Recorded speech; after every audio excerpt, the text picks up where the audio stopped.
Well, the race for mayor is heating up here in Baltimore over the next several weeks. All of the major candidates will join me to discuss their campaign platform, and starting today with Elizabeth Embry. But first, terror in Brussels, the latest on the attacks that have killed dozens of people. We'll talk to a security expert about lessons learned there. Welcome everyone to 11 TV Hill. I'm Jason Newton, and the topic of terror is once again taking center stage following the deadly bombing attacks in Brussels. ISIS has now claimed responsibility for those attacks, and Belgium remains on high alert as the search for suspects continues. The bombings at the Brussels airport and the subway train as well killed 31 people and injured at least 270 others, and so far it's believed at least 4 men were involved, 2 of them brothers. It's also believed that last fall's Paris attacks and the attacks in Belgium were carried out possibly by the same Islamic State network. Joining me now to talk about the attacks, Dr. Max Allaire from Morgan State University. Thanks for coming by. Thank you, Take some time Thank with you us. for inviting me. Do you think it's the randomness that really stirs people up when we see headlines and video like we have out of Brussels? Well, yes, that's part of the issue, but more importantly, the attack is an attack on civil liberties, on the values that are so important for Europe, and the fact that you have people who are basically going about their daily lives and then caught up in an attack at the airport or at the metro. So it's the senselessness of it all that really get people to be very concerned, because when you leave your home in the morning, you don't expect to be a victim of an act of terrorism. Sure. Secretary of State made a trip over there this week, a short one, but I'm guessing that now nations are going to have to rethink response and tactics and how you handle things after these last 2 major attacks.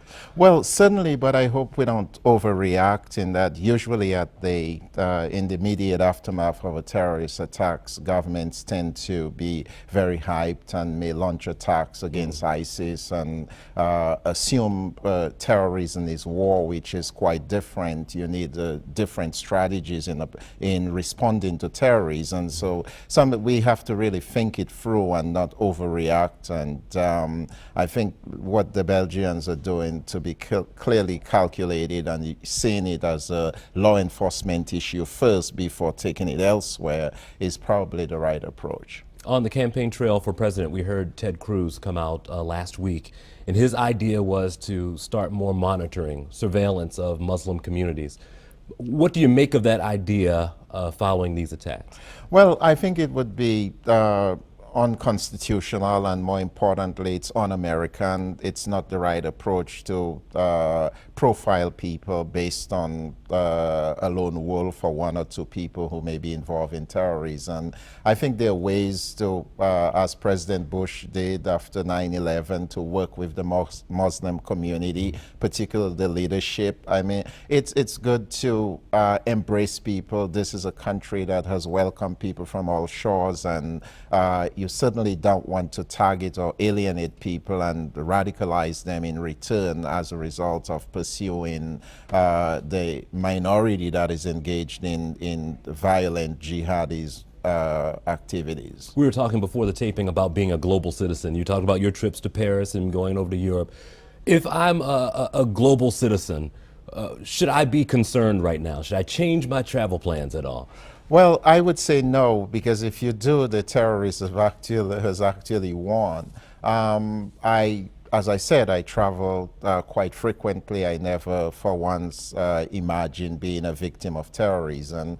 And actually, it is easier to be a victim of a robbery in the city where you live than to be a victim of terrorism. So I would say no, somebody should not change their plans if they want to go to Brussels, which is quite a beautiful city, or go into Paris. Yeah.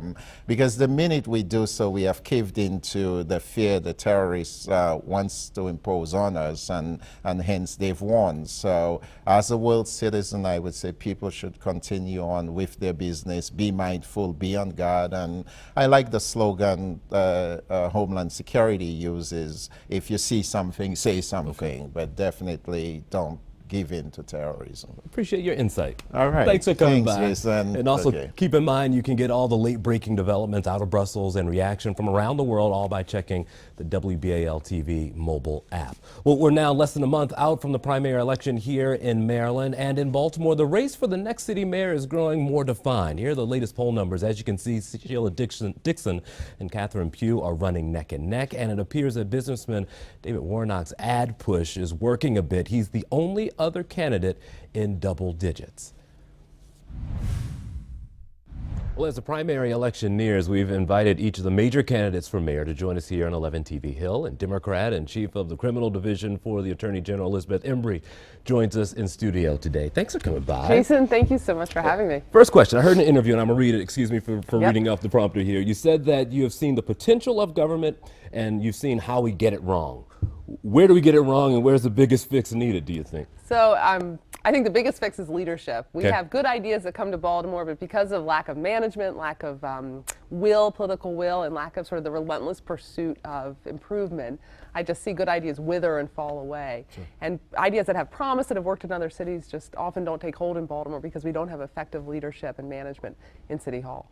Tell me about the debate. You had a debate recently, and a press release came out afterward, and you got pretty tough in this when you named names, and it was based particularly on corruption and pay for play. What did you see that you didn't like? So one of the reasons I entered this race is I love the city so much, and we really need a mayor right now who's a leader and who's a problem solver. And we have so many of our candidates have past and present scandals, conflicts of interest, and questionable business dealings. And I think it's really important that the voters are fully informed when they make their decision.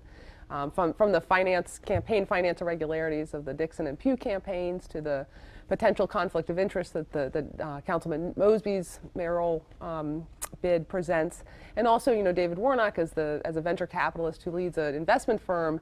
He's currently embroiled in litigation and is exposed to further litigation. So I think it's really important to understand, for the voters to understand what it means for all these candidates to be in office, because we need a mayor who on day one can start fixing problems and not have to, you know, operate under this cloud of suspicion.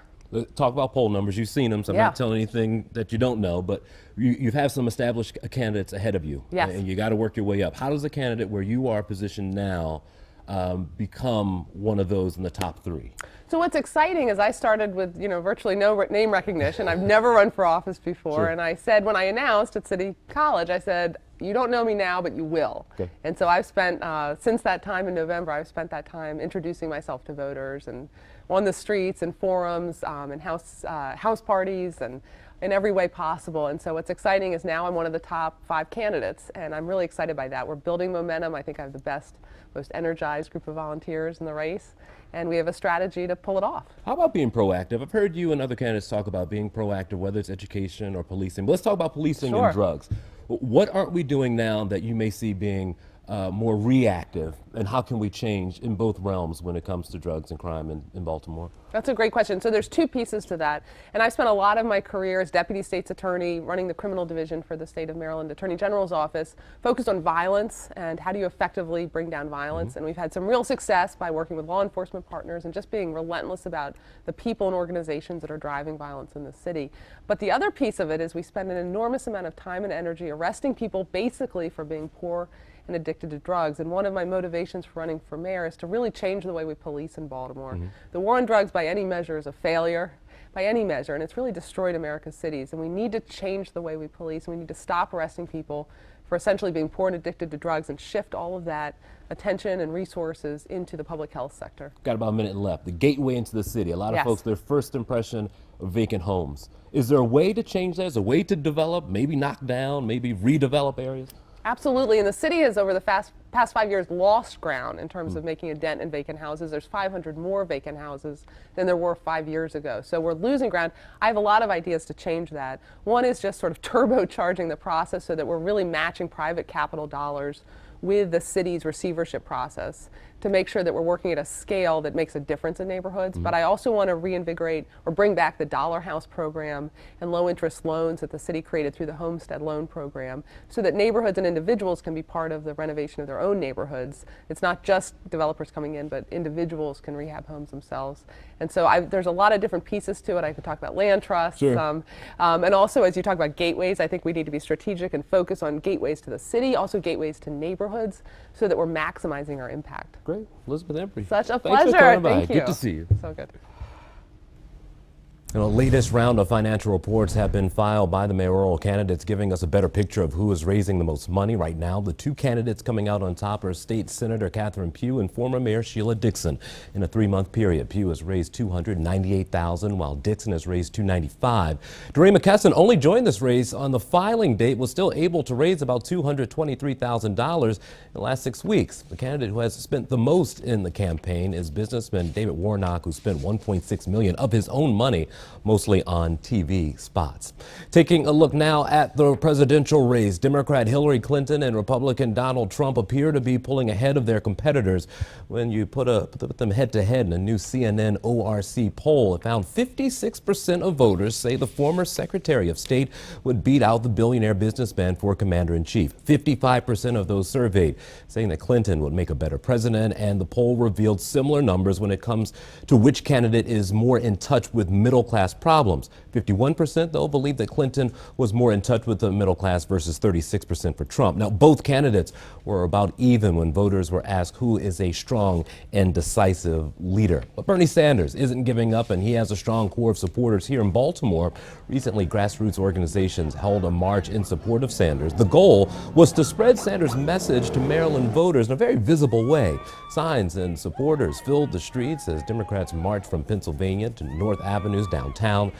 Sanders is behind Hillary Clinton when it comes to Democratic delegates. He has 928 to Clinton's 1,637. 2,383 are needed to win the nomination, and 2,295 delegates haven't been allocated yet. 118 delegates up for grabs in the Maryland primary on April 26, and this crowd hopes they go to Sanders. We really think this nation needs a lot of changes, and we think he has everything to do that. The biggest thing that he does for me is income equality, and just the fact true that he is not bought and paid for, and that he won't take money from, the big businesses that are running everything in this country. Keep in mind, Bernie Sanders was not part of that event here. Local activists are making the final push to get Baltimore residents signed up to vote before it's too late. The One Vote Matters group helping to register voters and educate residents on the new voting machines that'll be used during this election cycle. The whole focus to remind people that one vote does matter, and we're only less than 2.5 weeks away from the final day that you can register to vote. The deadline to register is Tuesday, April the 5th. Maryland's primary, member, held 3 weeks later on Tuesday, April the 26th. And for more commitment news, just download the 11 News mobile app. Make sure you turn on the notifications, and we'll alert you when winners are declared in the primaries.